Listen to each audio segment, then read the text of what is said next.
नमस्कार दोस्तों, कैसे हो आप सभी। स्वागत करते हैं आप सभी का व्यवस्थित जी को इसमें। तो दोस्तों आज जो है कि बिहार पुलिस के लिए एक प्रीवियस ईयर का क्वेश्चन पेपर लेके आए हुए हैं। जो बिहार पुलिस 2025 में जो एग्जाम हुआ था 3/8/2025 को, उसी का पूरा ओरिजिनल क्वेश्चन पेपर आपको दिखाने वाले हैं। और यही क्वेश्चन आपके पेपर में भी पूछा गया था। आप सभी बिल्कुल 100% इस पे विश्वास कर सकते हैं। पूरा ऑथेंटिक ओरिजिनल क्वेश्चन पेपर है, ठीक है। बात समझे क्या। तो बिल्कुल आज के इस पेपर को शुरू से अंत तक आपको हम दिखाएंगे, एक से लेके पूरा 100 क्वेश्चन दिखाएंगे कि कैसा क्वेश्चन पूछा गया है, किस लेवल का किस टाइप का क्वेश्चन पूछा गया है। उसी अनुसार फिर अपना तैयारी आपसे भी चालू कर दीजिएगा, ठीक है।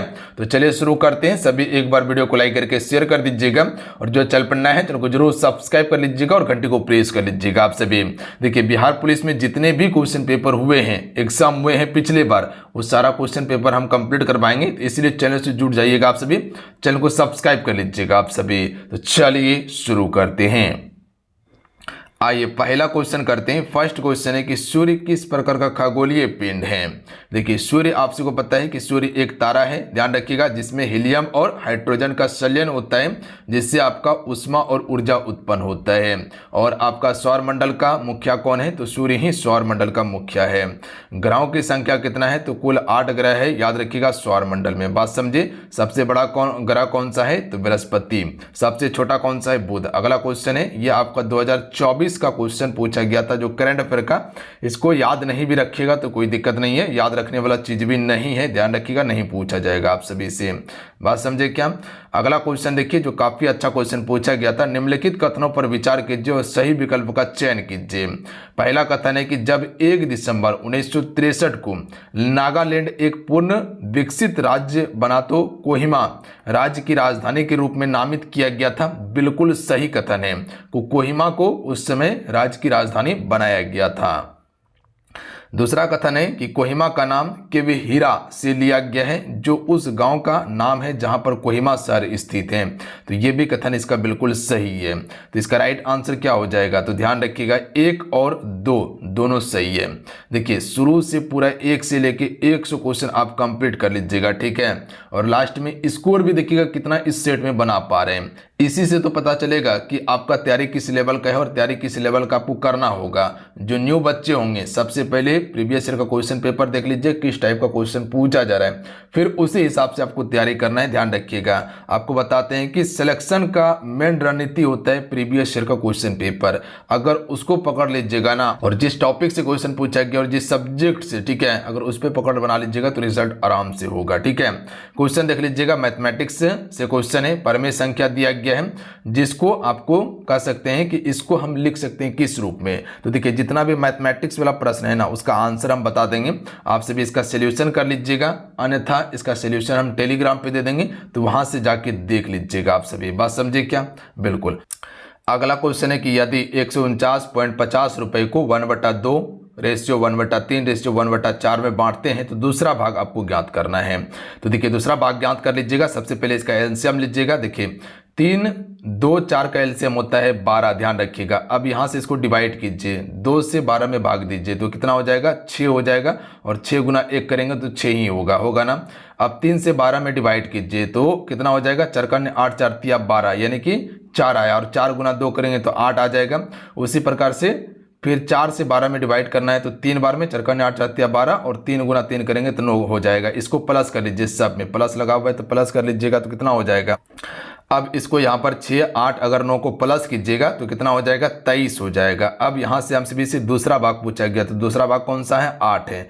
तो 8/23 हो जाएगा और गुना 149.50 कीजिएगा तो ये आपका कट जाएगा। 23 से अगर इसको काटते हैं तो लगभग 6.5 बार में कटेगा। और 6.5 गुना 8 कीजिएगा तो लगभग 52 इसका आंसर आ जाएगा। ध्यान रखिएगा आप सभी, ठीक है। देखिए मैथमेटिक्स वाला जितना सवाल है वो आंसर हम बता देंगे, आप सभी जरूर एक बार चेकआउट कर लीजिएगा, क्योंकि समय बहुत ज़्यादा लगता है इसमें। मेजनी पुनर्स्थापना कब प्रारंभ हुआ था।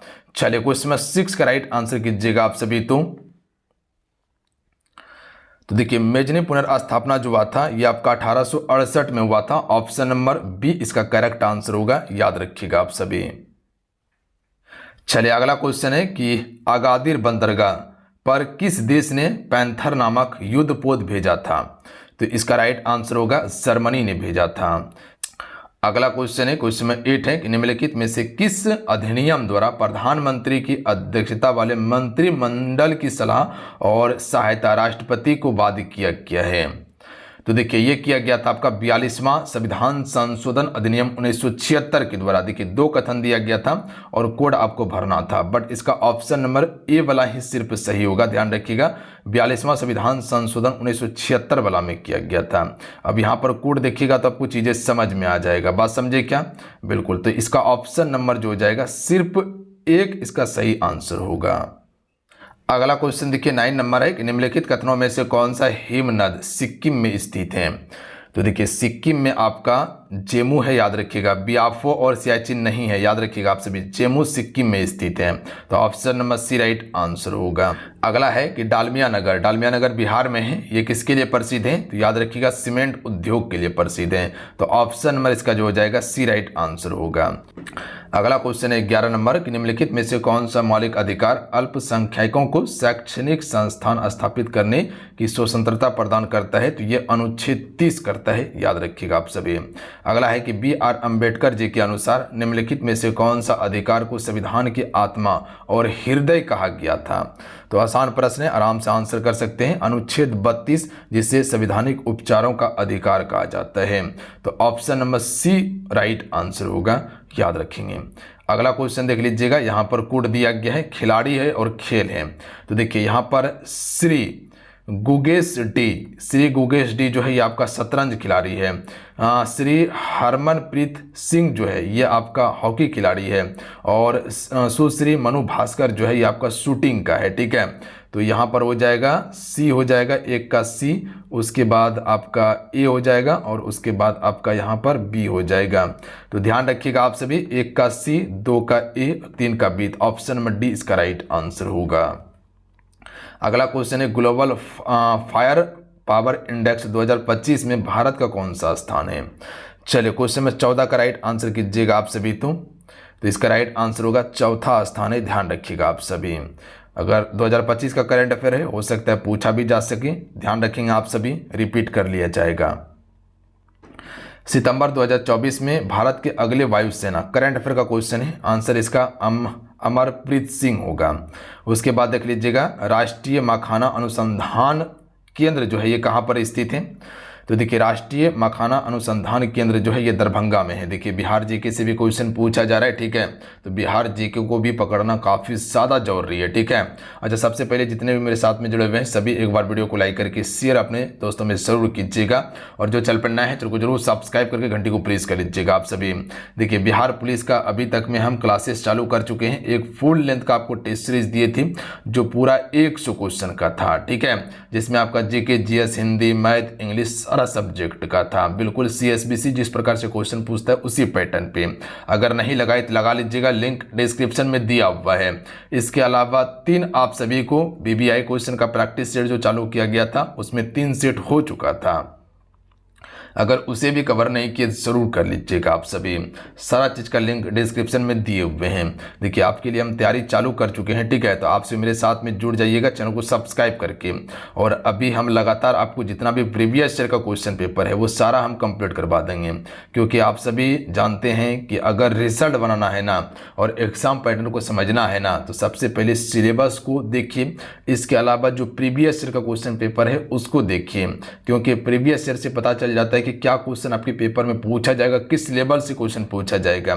और बहुत सारा ऐसा प्रश्न होता है कि जो प्रीवियस ईयर से रिपीट किया जाता है, ठीक है, तो उस पर आप पकड़ बनाइए आप सभी, और वो चीज़ें हम कंप्लीट करवा देंगे। चैनल को जरूर सब्सक्राइब कर लीजिएगा और घंटी को प्रेस कर लीजिएगा आप सभी। देखिए खेलो इंडिया यूथ गेम्स 2025 के संबंध में निम्नलिखित कथनों पर विचार कीजिए। देखिए ये खेलो इंडिया यूथ गेम्स की बात किया गया क्वेश्चन नंबर 17 में, तो इसका राइट आंसर क्या हो जाएगा पता है आप सभी को? देखिए पहला दिया गया कथन कि खेलो इंडिया यूथ गेम्स 2025 का आयोजन बिहार के 4 शहर पटना, राजगीर, गया, भागलपुर में हुआ था। बिल्कुल सही कथन है। बिहार के अलावा नई दिल्ली शूटिंग, जिम्नास्टिक और ट्रैक साइकिलिंग के मुकाबले का आयोजन किया गया था। ये भी आपका बिल्कुल कथन सत्य है, ठीक है। तो इसका right answer option number C वाला होगा, 1 और 2 दोनों कथन बिल्कुल सही है। उसके बाद है कि मगध साम्राज्य का संस्थापक कौन था, तो सभी को पता होगा बिंबिसार था। देखिए बिंदुसार नहीं था, बिंदुसार चंद्रगुप्त मौर्य का पुत्र था। उसके बाद देख लीजिएगा भारतीय राष्ट्रीय राजमार्ग प्राधिकरण यानी कि NHAI का संचालन कब किया गया था, तो राइट आंसर सी हो जाएगा 1995 में किया गया था। अगला क्वेश्चन देखिए 20 नंबर दिया गया है, जिसमें आपका एक अभिकथन है और एक कारण है, जिसमें आपको अपना कोड के अनुसार उत्तर चिन्हित करना है। पहला अभिकथन ए है, हरित ऊर्जा गलियार का उद्देश्य अक्षय ऊर्जा के लिए अंतर्राष्ट्रीय संचरण स्थापित करना है। नहीं, अंतर्राष्ट्रीय संचरण स्थापित नहीं करना है। जो हरित ऊर्जा गलियारे का जो मुख्य उद्देश्य होता है वो राष्ट्रीय स्तर पर ग्रिड के भीतर अक्षय ऊर्जा जैसे सौर ऊर्जा, पवन ऊर्जा को एकत्रित करना होता है। तो याद रखिएगा राष्ट्रीय स्तर पर, ना कि अंतर्राष्ट्रीय स्तर पर। तो ये कथन गलत है। उसके बाद दूसरा कारण दिया गया है कि अक्षय ऊर्जा को राष्ट्रीय ग्रिड में एकीकृत करना आवश्यक है। तो बिल्कुल अक्षय ऊर्जा जो होता है यानी कि हरित ऊर्जा जो होता है, इससे कह सकते हैं कि एक आपका ग्रिड के भीतर क्या होता है, एकीकृत करना आवश्यक होता है। तो ये आपका कथन सही है, ध्यान रखिएगा। तो इसका राइट आंसर जो हो जाएगा, कथन 1 गलत है पर आर सही है। तो याद रखिएगा अंतर्राष्ट्रीय नहीं राष्ट्रीय स्तर पर होता है। अगला क्वेश्चन है कि निम्नलिखित में से कौन महानदी की सहायक नदी है, तो याद रखिएगा तेल नदी है। बात समझे क्या। अगला है निम्नलिखित कथनों में से किसमें व्यंजन संधि नहीं है, तो देखिए व्यंजन संधि जो नहीं है सप्तऋषि में नहीं है। याद रखिएगा आप सभी। देखिए सप्तऋषि का संधि विच्छेद क्या होगा बताएं, सप्त प्लस क्या हो जाएगा, ऋषि होगा। बात समझे क्या, ऋषि होगा।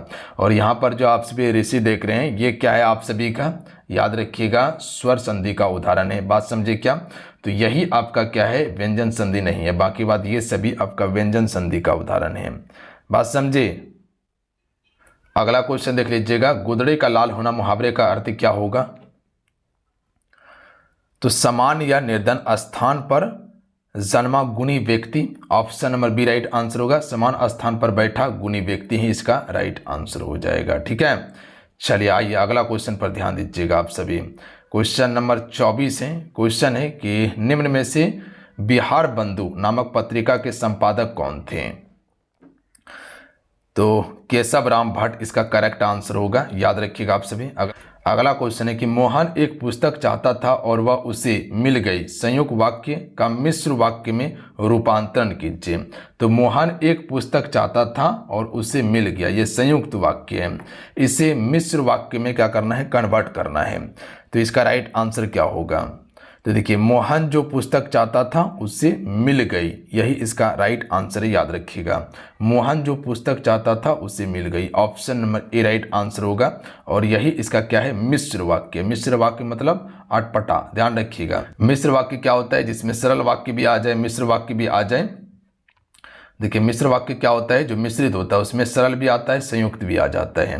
अगला है निम्नलिखित में से कौन सा मृदा क्षरण का कारण नहीं है, तो देखिए मृदा क्षरण का कारण जो नहीं है वो समूच सीढ़ीनुमा जो कृषि होता है ना, यही नहीं है। जबकि स्थानांतरण कृषि करने से होता है, अतिचारण से होता है और एकल फसल से भी मृदा क्षरण होता है। अगला क्वेश्चन है कि अभ्रक के बारे में निम्नलिखित कथनों पर विचार कीजिए। पहला कथन है कि मुख्य रूप से विद्युत उद्योग में लिया जाता है अभ्रक का, बिल्कुल सही कथन है। अभ्रक का उपयोग विद्युत रूप में प्रयोग करते हैं और ये सीट में विभाजित होता है, ये भी कथन सत्य है। तो ऑप्शन में बी ही राइट आंसर होगा, 1 और 2। देखिए अभ्रक का सबसे अधिक उत्पादन जो करता है वह आंध्र प्रदेश करता है, याद रखिएगा आप सभी। अभ्रक की राजधानी झारखंड का कोडरमा जिला जो उसी को कहा जाता है, ठीक है। मुख्य रूप से बिजली में अभ्रक का उपयोग किया जाता है। चलिए अगला क्वेश्चन देख लीजिएगा आप सभी। अगला है कथन ए दिया हुआ है कि लोहा का संक्षारण आमतौर पर जंग लगने के रूप में जाना जाता है, बिल्कुल सही कथन है। आर दिया हुआ है कि लोहे पर जंग जल एवं वायु की उपस्थिति में होता है, यह भी कथन बिल्कुल सही है। तो इसका ऑप्शन में ए ही राइट आंसर होगा। ए और आर दोनों सत्य हैं और आर ए का स्पष्टीकरण भी कर रहा है, ठीक है। तो ऑप्शन में ए राइट आंसर है। अगला है कि एक धारा प्रभावी लंबी सीधी परिनालिका के भीतर चुंबकीय क्षेत्र, तो देखिए ये सभी बिंदुओं पर समान होता है, ठीक है। क्या होता है, सभी बिंदुओं पर समान होता है। तो सी राइट आंसर होगा। देखिए सभी क्लास को लाइक जरूर करते चलिएगा, सभी से रिक्वेस्ट करेंगे आप सभी से, ठीक है।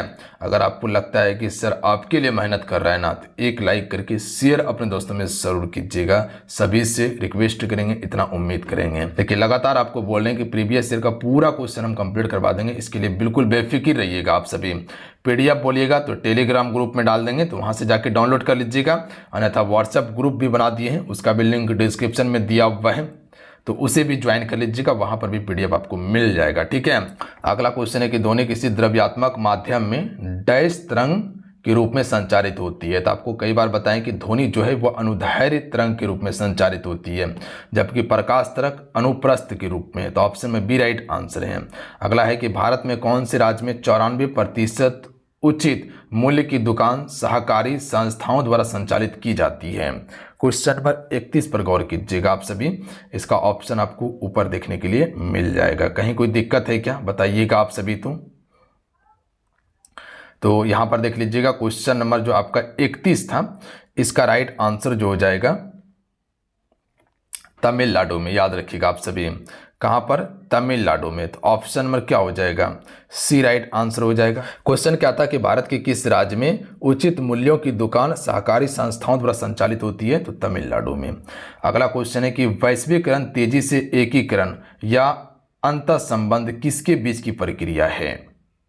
क्वेश्चन नंबर 32 पर ध्यान दीजिएगा, तो ये देशों के बीच की कह सकते हैं की प्रक्रिया है। तो ऑप्शन नंबर इसका सी राइट आंसर होगा। उसके बाद देख लीजिएगा एक आपका यहाँ पर प्रॉफिट एंड लॉस का क्वेश्चन दिया गया है, इसका आंसर आपको बताते हैं, ध्यान रखिएगा आप सभी। इसमें जो आपका कथन सही होगा, केवल कथन 2 वाला इसका सत्य कथन है, ठीक है, कि कुल लाभ 4.12/17 होगा, ये ध्यान रखिएगा, ये वाला गलत हो जाएगा। इसको बनाने का कोशिश कीजिएगा, अन्यथा इसका सोल्यूशन हम डाल देंगे, ठीक है। कहाँ डाल देंगे, टेलीग्राम पे। तो इसका कथन जो हो जाएगा सिर्फ 2 ही सत्य हैं, ये वाला ऑप्शन नंबर बी।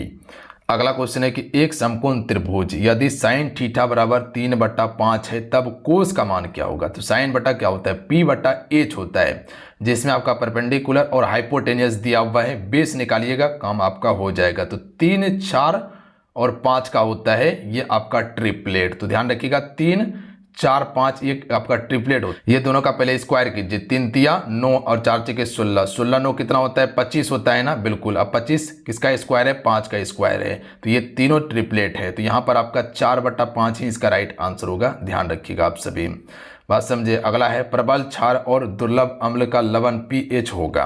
तो प्रबल क्षार और दुर्लभ अम्ल लवण का जो pH होगा, इसका राइट आंसर होगा 7 से अधिक होगा। अशुद्ध वाक्य का चयन कीजिए। पहला अशुद्ध वाक्य यहाँ पर चुनना है आप सभी को। फूलों की एक माला ले आइए, सही है। रोगी को सेब काट कर खिलाइए, सही है। मुझे केवल 10 रुपये चाहिए, सही है। कोई अंदर मत आइए, ये आपका कथन गलत है 36 नंबर का। यहाँ पर व्याकरण की दृष्टि से गलत है, इसका सही जो हो जाएगा कि कोई अंदर ना आइए, ठीक है। तो मत के स्थान पर ना का प्रयोग करना उचित होता है, ठीक है, तो ये गलत है। अगला है वीर रस का प्रधान रचना में कौन सा गुण प्रधान होता है। तो देखिए वीर रस के प्रधान रचना में जो आपका गुण प्रधान जो होता है ओज गुण होता है। तो इसका ऑप्शन नंबर जो हो जाएगा सी राइट आंसर होगा, ओज गुण प्रधान होता है। अगला क्वेश्चन है कि यह तकनीक जो डीएनए खंड की कई प्रजाति बनाने के लिए उपयोग की जाती है, तो पीसीआर का। अगला क्वेश्चन है कि अच्छे हीटर के साथ इस्तेमाल करने पर फ्यूज का तार बार बार जल जाता है, सलाह दी जाती है कि डैश फ्यूज का तार का इस्तेमाल करें। राइट आंसर क्या हो जाएगा, पता है आप सभी को। देखिए किस फ्यूज का तार का इस्तेमाल करना चाहिए जिससे कि आपका जल्दी नहीं जलेगा। तो याद रखिएगा आप सभी, अधिक त्रिज्या वाले फ्यूज का ध्यान रखिएगा आप सभी, जिसका त्रिज्या अधिक होगा ना उसका उपयोग करना चाहिए। चलिए अगला क्वेश्चन देख लीजिएगा आप सभी। क्वेश्चन नंबर 40 है कि वह उपकरण जिसमें नियंत्रित नाभिकीय विखंडन अभिक्रिया की प्रक्रिया द्वारा विद्युत यानी कि बिजली का उत्पन्न किया जाता है, उसे हम सभी क्या कहते हैं। तो इसे नाभिकीय रिएक्टर कहा जाता है, ध्यान रखेंगे। अगला है नीचे दिए गए कथन है और कारण दिया गया है। पहला भी कथन है कि बादल वाले मौसम में प्रकाश संश्लेषण की दर कम हो जाती है। कारण दिया है कि रंध्रों के बंद होने से वाष्प उत्सर्जन कम होता है। देखिए अपने स्थान पे दोनों कथन सत्य है, बट ए का व्याख्या आर नहीं कर पा रहे। बात समझे क्या? तो 41 का यहाँ पर जो हो जाएगा बी, कि दोनों कथन सही है, बट यहाँ पर ध्यान रखिएगा कि आर जो है ये अभी कथन ए का सही व्याख्या नहीं कर रहा है, तो ऑप्शन में बी राइट आंसर होगा। कथन दोनों ए और आर दोनों अपने जगह सही है, बट यहाँ पर कथन आर जो है ए का व्याख्या नहीं कर पा रहा है। ठीक है, तो इसका ऑप्शन नंबर बी वाला करेक्ट आंसर होगा। बात समझे?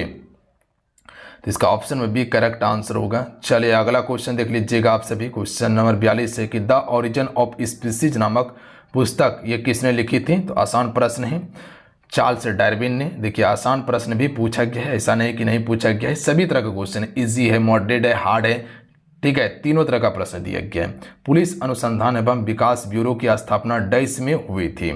तो इसकी स्थापना जो है, तो इसकी स्थापना 28 अगस्त 1970 को की गई थी, याद रखिएगा आप सभी। अगला क्वेश्चन है 44 नंबर के, हमारे हरी हारिल की लकड़ी मन करम वचन नंद नंदन उर या दृढ़ दृढ़ कड़ी पकड़ी, यह कथन किसने किससे कहा था? तो गोपियों ने उद्भव से कहा था। ये किसी कविता से उठाया गया कथन है, ध्यान रखिएगा आप सभी। अगला क्वेश्चन है कि भगोरिया मेला कहाँ आयोजित होता है? तो देखिए भगोरिया मेला जो लगता है ये आपका मध्य प्रदेश में लगता है। निम्नलिखित में से कौन सा यौगिक समान समजातीय श्रेणी का हिस्सा नहीं है? तो इसका राइट आंसर ऑप्शन में सी हो जाएगा C4H8, जिसे ब्यूटेन कहा जाता है। तो ये आपका एक समजातीय श्रेणी का हिस्सा नहीं है, यह आपका एल्किन समजातीय श्रेणी का हिस्सा है, ध्यान रखिएगा, जबकि ये सभी एल्काइन का है। बात समझिए आप सभी, ये सभी जितना है एल्काइन समजातीय श्रेणी का है, जबकि ये एल्किन का है। बात समझ गए आप सभी? बिल्कुल। चलिए अगला क्वेश्चन देख लीजिएगा। इलेक्ट्रॉनिक विन्यास 282 वाले तत्व निम्नलिखित में से किससे संबंधित हैं? तो ये आपका धातु से संबंधित है, याद रखिएगा आप सभी। जो 12 इलेक्ट्रॉन वाला जो होता है वो आपका क्या होता है? देखिए 282 कुल 12 इलेक्ट्रॉन वाला मैग्नीशियम होता है, जो आपका ये धातु श्रेणी से संबंधित है। एल्युमिनियम का संयोजकता जो होता है ये कितना होता है? तो एल्युमिनियम का संयोजकता +3 होता है, याद रखिएगा आप सभी। एल्युमिनियम का परमाणु क्रमांक कितना है? 13 है, याद रखिएगा, और इसका इलेक्ट्रॉनिक विन्यास 283 होता है एल्युमिनियम का। बात समझिए आप सभी। तो इसमें आपका संयोजकता जो होता है +3 का होता है। अगला है भारत टेक ट्रायम्फ कार्यक्रम जो है ये किससे संबंधित है? तो ऑप्शन में बी राइट आंसर होगा। भारत की गेमिंग प्रतिभा को अंतर्राष्ट्रीय स्तर पर पहचान दिलाना और प्रस्तुत करने से संबंधित है, तो बी राइट आंसर होगा। चलिए अगला क्वेश्चन है कि सही विकल्प का प्रयोग करके रिक्त स्थान को भरें। अधिकार एक व्यक्ति का अन्य साथी, प्राणियों, समाज और सरकार पर डैश है। तो इसका राइट आंसर हो जाएगा बी, दवा है, ध्यान रखिएगा आप सभी। बात समझे क्या है? दवा। अगला है निम्नलिखित में से कौन सा लोकसभा की पहली महिला अध्यक्ष बनी थी? तो सभी को पता होगा मीरा कुमार, ठीक है। अगला है निम्न में से कौन सी बौद्ध संगीति में कथा वतुतु नामक ग्रंथ का संकलन किया गया था? क्वेश्चन में 52 पर गौर कीजिएगा आप सभी। तो ये आपका तृतीय बौद्ध सभा संगीति में किया गया था, याद रखिएगा आप सभी। तीसरी बौद्ध सभा संगीति किसके समय में हुआ था? तो अशोक के समय में। पहला अजातशत्रु, दूसरा कालाशोक, तीसरा अशोक और चौथा किसके समय में? कनिष्क के समय में हुआ था, कुंडल वन में। अगला क्वेश्चन है कि चंद्रगुप्त मौर्य ने सेल्यूकस को कब परास्त किया था? तो इसका करेक्ट आंसर हो जाएगा 305 ईसा पूर्व में, याद रखिएगा। स्वराज मेरा जन्म अधिकार है और मैं इसे लेकर रहूंगा, यह कथन किसका था? बाल गंगाधर तिलक का था। 1917 की रूसी क्रांति का प्रमुख नेता कौन था? तो याद रखिएगा व्लादिमीर लेनिन था। देखिए विश्व इतिहास से भी क्वेश्चन पूछा गया है।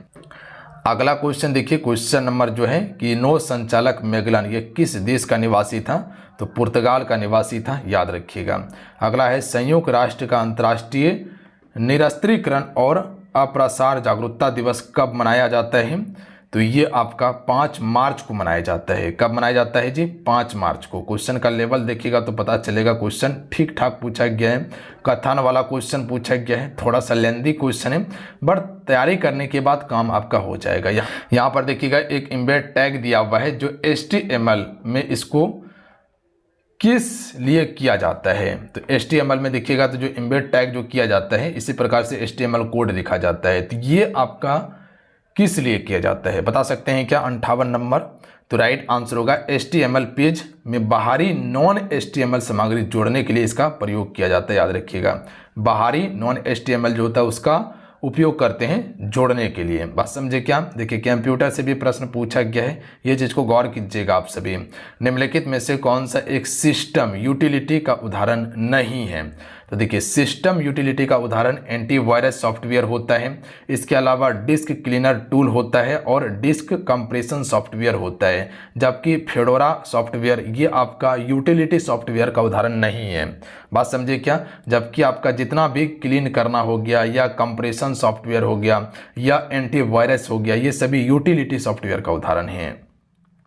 भारत का सबसे बड़ा स्टेडियम नरेंद्र मोदी स्टेडियम अहमदाबाद सबसे बड़ा है। अगला क्वेश्चन है 61 नंबर। लोगों की अन्य गरीब लोगों के साथ एक गरीब परिवेश में रहना पड़ता है जो बेहतर परिवेश में बेहतर लोगों की सामाजिक असमानता का आनंद लेने से वंचित है, इसे कहा जाता है। तो इसे क्या कहा जाता है पता है आप सभी को? यहाँ पर वंचित की बात किया गया है तो सामाजिक बहिष्कार हो जाएगा, ठीक है, सामाजिक बहिष्कार हो जाएगा, ये चीज को ध्यान रखिएगा। मुद्रास्फीति को काबू में करने के लिए निम्नलिखित में से कौन सा राजकोषीय नीति का उपाय उपयुक्त है? अगला है मुद्रास्फीति को काबू में करने के लिए निम्न में से कौन सा राजकोषीय नीति उपाय उपयुक्त है? 62 नंबर। तो करों में वृद्धि, याद रखिएगा ये उपाय एक उपयुक्त है मुद्रास्फीति को काबू में करने के लिए। करों में वृद्धि कर दीजिए, ठीक है। अगला क्वेश्चन है कि फणीश्वर नाथ रेणु से संबंधित असत्य कथन इनमें से कौन सा असत्य बताना है? पहला है कि फणीश्वर नाथ रेणु की पहली कहानी घट बाबा है। घट बाबा नहीं है, बट बाबा है, याद रखिएगा आप सभी। घट बाबा नहीं है, बट बाबा है। तो इसका ऑप्शन नंबर ए ही असत्य है, बाकी बात ये सभी कथन आपका सत्य है, याद रखिएगा आप सभी। बात समझे क्या? बिल्कुल। अगला क्वेश्चन है कि लड़की शब्द का बहुवचन रूप क्या होगा? चलिए क्वेश्चन नंबर 64 का राइट आंसर कीजिएगा आप सभी। तो कि लड़की शब्द का बहुवचन जो हो जाएगा वो आपका क्या होगा? तो ध्यान रखिएगा लड़कियां, ठीक है। अगला क्वेश्चन है कि विली 19 कहाँ पाए जाते हैं, यानी कि उंगली नुमा परवर्त जो है ये कहाँ पाए जाते हैं? तो इसका राइट आंसर क्या हो जाएगा? तो ध्यान रखिएगा आप सभी, ये छोटी आंत में पाए जाते हैं। कहाँ पे? छोटी आंत में। अगला है निम्नलिखित में से मेडुला के कार्य हैं। तो देखिए मेडुला का कार्य जो है ये क्या हो जाएगा? हृदय स्पंदन का नियमन करना होता है और लार तथा वमन का नियंत्रण करना होता है। तो इसका कथन अगर देखिएगा ऑप्शन जो दिया गया है, ऑप्शन आपका यहाँ पर दिया गया है, ठीक है। क्वेश्चन नंबर कितना है जो आपका? क्वेश्चन नंबर है आपका 66। तो 66 का ऑप्शन नंबर बी हो जाएगा। बी और सी वाला इसका राइट आंसर होगा, ठीक है। याद रखिएगा आपसे बी और सी। तो क्या क्वेश्चन था कि निम्नलिखित में से मेडुला का कार्य है क्या है? हृदय स्पंदन का नियमन और लार तथा वमन का नियंत्रण करना ही इसका मुख्य कार्य है। बात समझे क्या? ऑप्शन नंबर बी वाला और सी वाला, यानी कि कह सकते हैं कि बी और सी सही होगा। ऑप्शन नंबर बी वाला करेक्ट आंसर है। अगला क्वेश्चन है कि निम्नलिखित कथनों पर विचार कीजिए। पहला है कि मुख्यमंत्री राज्य विधानमंडल के किसी भी 2 सदन का सदस्य हो सकता है। 2 सदन का नहीं, 1 सदन का हो सकता है, ध्यान रखिएगा। चाहे वो आपका विधानमंडल जिसे विधानसभा कहा जाता है और एक विधान परिषद होता है। बात समझे? तो दोनों में से एक का सदस्य हो सकता है, तो ये कथन गलत है। दूसरा है कि जो व्यक्ति राज्य विधानमंडल का सदस्य नहीं है उसे मुख्यमंत्री नहीं बनाया जा सकता है, ये भी गलत है। बनाया जा सकता है बशर्ते 6 माह के अंदर में दोनों में से किसी एक का सदस्य होना अनिवार्य है। बात समझे क्या? बिल्कुल। तो ये भी कथन आपका क्या है? गलत है। तो इसका राइट आंसर क्या हो जाएगा? ऑप्शन नंबर डी हो जाएगा। ना 1 सही है ना 2 सही है, ठीक है। अगला क्वेश्चन है कि निम्नलिखित में से कौन भारत के प्रधानमंत्री एवं राज्यसभा के सदस्य थे? तो इसका राइट आंसर होगा option number C, Manmohan Singh, ठीक है। अगला है कि भारत में देश का कौन से भाग में सहकारी संस्थाएं महत्वपूर्ण भूमिका निभा रही है? तो ये आपका भारत देश के कौन से भाग में सहकारी संस्थाएं महत्वपूर्ण भूमिका निभा रही है? तो ये दक्षिणी पश्चिमी क्षेत्र में। तो ऑप्शन नंबर क्या हो जाएगा? ए राइट आंसर होगा। अगला क्वेश्चन है कि जवाहरलाल नेहरू राष्ट्रीय शहरी नवीनीकरण मिशन, जिसे हम सभी JNNURM के नाम से जानते हैं, ये कब प्रारंभ किया गया था? तो देखिए इसका फुल फॉर्म जो होता है क्या होता है? Jawaharlal Nehru national urban renewable mission इसका फुल फॉर्म होगा। याद रखिएगा ये 3 दिसंबर 2005 को किया गया था। बात समझे क्या? अगला क्वेश्चन देखिए 71 नंबर क्वेश्चन दिया गया है जो इंग्लिश से क्वेश्चन है। चलिए आंसर कीजिएगा। क्वेश्चन है कि pick out the non finite verbs in the given sentence दिया गया है। तो देखिए सेंटेंस क्या है, the frightened boy jumped over the wheel दिया गया है। तो इसका सही राइट आंसर क्या होगा, तो फ्राइडेंट ही इसका करेक्ट आंसर होगा, याद रखिएगा आप सभी। अगला क्वेश्चन देखिए 72 नंबर क्वेश्चन है कि a sentence has been given in active voice. ध्यान रखिएगा, active voice out of the 4 alternative given below select the one which best expresses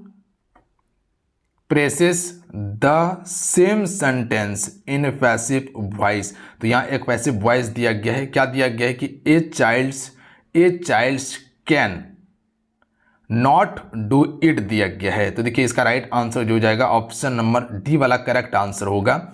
it can not be done by a child, इसका बिल्कुल correct answer है, ध्यान रखिएगा आप सभी। Question number 73 पर गौर कीजिएगा आप सभी। क्वेश्चन नंबर 73 है कि which of the following sentence has the correct punctuation mark दिया गया है। तो इसका करेक्ट आंसर क्या होगा बता सकते हैं क्वेश्चन नंबर 73 का। तो इसका right answer option number D हो जाएगा, ध्यान रखिएगा। ऑल ऑफ दिस इसका बिल्कुल राइट आंसर होगा, यानी कि ये सभी हो जाएगा, ठीक है। चलिए अगला क्वेश्चन है 74 नंबर, किसी पूर्णांक संख्या p के लिए विषम रूप क्या होगा। तो 74 का राइट आंसर क्या हो जाएगा, ध्यान रखेंगे आप सभी, ऑप्शन में ए इसका करेक्ट आंसर होगा। चलिए क्वेश्चन नंबर आप 75 देखिए, प्रथम 50 विषम प्राकृतिक संख्या का माध्य जो है ये क्या है। क्वेश्चन नंबर 75 पर गौर कीजिएगा आप सभी। तो ध्यान रखिएगा आप सभी, 50 इसका बिल्कुल राइट आंसर होगा, माध्य। पोलियो उत्पन्न करने वाला विषाणु कौन सा है जो पोलियो उत्पन्न करता है। तो याद रखिएगा एकल स्टैंडर्ड वाला आरएनए वायरस ये पोलियो उत्पन्न करता है। इनमें से कौन प्राकृतिक पारिस्थितिकी तंत्र का उदाहरण है। तो देखिए प्राकृतिक पारिस्थितिकी तंत्र 1 हो जाएगा। एड्स एक घातक बीमारी है जो होती है डैश के द्वारा। तो ये आपका एक विषाणु के द्वारा होती है एड्स। सरदार सरोवर बांध किस नदी पर स्थित है। तो ये आपका नर्मदा नदी पर है। कार्बन डाइऑक्साइड डैश का एक कारण बनता है। तो कार्बन डाइऑक्साइड जो है ये आपका ग्रीन हाउस प्रभाव के कारण बनता है, बात समझे। क्वेश्चन दिया गया है कि fill up the blank with the correct option. यहाँ पर क्वेश्चन दिया गया आप सभी का, 1 shouldn't go dash the rule, इसका करेक्ट आंसर क्या हो जाएगा। तो याद रखिएगा आप सभी क्वेश्चन नंबर 81 का, ठीक है। तो बी इसका बिल्कुल राइट आंसर हो जाएगा। अंगेस्ट इसका बिल्कुल राइट आंसर होगा, ध्यान रखिएगा। 1 shouldn't go against the rule इसका बिल्कुल करेक्ट आंसर है। अगला क्वेश्चन देख लीजिएगा, क्वेश्चन नंबर 82 है कि complete the sentence with suitable connector. तो देखिए यहाँ पर जो दिया गया है कि everyone agrees with him not me, तो यहाँ पर बट इसका करेक्ट आंसर होता है। अगला क्वेश्चन है 83 नंबर की select the alternative which best express the meaning of the idioms या फ्रेज, ठीक है। तो यहाँ पर देखिए टू एंड फ्रो दिया गया है। तो इसका राइट आंसर जो होता है ऑप्शन में ए होता, बैकवर्ड्स एंड फॉरवर्ड्स इसका करेक्ट आंसर होता, ठीक है। अगला क्वेश्चन है 84 नंबर है कि रूस जापान युद्ध कब हुआ था। तो देखिए रूस जापान युद्ध जो हुआ था ये आपका 1904 और 5 के अप्रॉक्स में किया गया था, बात समझे। तो यहाँ पर 1905 तो लिया गया है बट आयोग की तरफ से ये आंसर नहीं लिया गया, इनमें से कोई नहीं लिया गया, ठीक है। तो इसका मतलब 1904 ही इसका राइट आंसर होता, बात समझे क्या, बिल्कुल। अगला क्वेश्चन देख लीजिएगा, बीज उर्वरक मशीनरी इत्यादि जैसे महत्वपूर्ण इनपुट एक प्रणाली बनाते हैं जिसे कहा जाता है। तो इसे हम सभी किस नाम से जानते हैं। क्वेश्चन नंबर 85 का आंसर कर सकते हैं क्या आप सभी। चलिए क्वेश्चन नंबर 85 का राइट आंसर कीजिएगा आप सभी। तो इसे जल प्रणाली कहते हैं क्या, नहीं, गलत बात, इसे कृषि प्रणाली कहा जाता है, बात समझे क्या कहा जाता है, कृषि प्रणाली के नाम से हम सभी इसे जानते हैं। चलिए बाबू अगला क्वेश्चन देख लीजिएगा, क्वेश्चन नंबर 86 है कि भारतीय राष्ट्रीय कांग्रेस की स्थापना किस वर्ष हुई थी और इसके संस्थापक। देखिए कई बार आपको पता है कि 1885 में भारतीय राष्ट्रीय कांग्रेस की स्थापना किया गया था, ए.ओ. ह्यूम के द्वारा किया गया था। पहला अध्यक्ष व्योमेश चंद्र बनर्जी को बनाया जाता है, याद रखिएगा। तो ऑप्शन में बी इसका राइट आंसर होगा, 1885 ए.ओ. ह्यूम। अच्छा, इस समय कांग्रेस का अध्यक्ष तो किसे बनाया गया था, व्योमेश चंद्र बनर्जी को, बात समझे। इस समय आपका अंग्रेज जो था वो कौन था, यानी कि वायसराय कौन था, बता सकते हैं क्या? लॉर्ड डफरिन था। अगला है वर्नाकुलर प्रेस एक्ट किस वायसराय के समय में पारित हुआ था? तो ये आपका लॉर्ड लीटन के समय में हुआ था, याद रखिएगा। अगला है भांखड़ा नांगल परियोजना किस नदी पर है? तो ये आपका है संतलज नदी या संतलुज। एक निरूपक भिन्न अंश में हमेशा क्या होता है? तो हमेशा इसमें एक ही होगा, याद रखिएगा, कंठस्थ कर लीजिए इसको आप सभी। निम्नलिखित में से कौन से उद्योग विदेश प्रतिस्पर्धा से बुरी तरह से प्रभावित हुई है? तो राइट आंसर क्या हो जाएगा? 90 का ध्यान रखिएगा, कपड़ा उद्योग ये बुरी तरह से प्रभावित हुई है। निम्नलिखित में से कौन सा खनिज चट्टानों के अपघटन से बनता है जिससे अपक्षयित पदार्थ का अपशिष्ट द्रव्यमान निकलता है? तो इसका राइट आंसर होगा बॉक्साइट से। ठीक है, किससे? बॉक्साइट से। अगला क्वेश्चन है वन संरक्षण एवं प्रबंधन की दृष्टि से वनों को वर्गीकृत किया गया है। तो देखिए वनों को जो वर्गीकृत किया गया है यह आपका 3 वर्गों में किया गया है, याद रखिएगा आप सभी। पहला आपका आरक्षित वन होगा, उसके बाद एक संरक्षित वन होता है और एक अवर्गीकृत वन होता है। तो ये कुल 3 भाग में इसे वर्गीकृत किया गया है। अगला क्वेश्चन है कि डैश का गुरुत्वाकर्षण खिंचाव उच्च ज्वार के दौरान समुद्र के पानी के ऊपर उठने का कारण बनता है। तो ये किस कारण से बनता है पता है आप सभी को?